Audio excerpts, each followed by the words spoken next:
3 cars were involved in a fatal wrong-way crash on the Sawgrass Expressway. It happened about 5 in the morning, September 16th, 2015.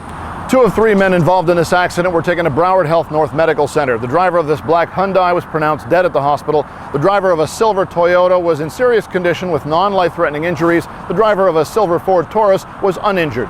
Sergeant Mark Wysocki says investigators hope to determine from highway cameras who was going the wrong way.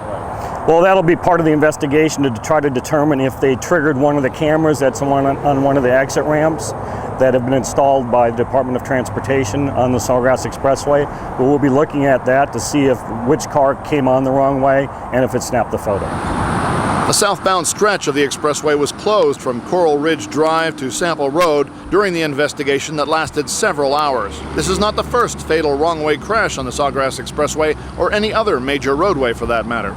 No, I mean, we've had wrong-way crashes on I-95, I-75, and I-595. The common theme is usually an impaired driver, but it's too early at this time to make that determination.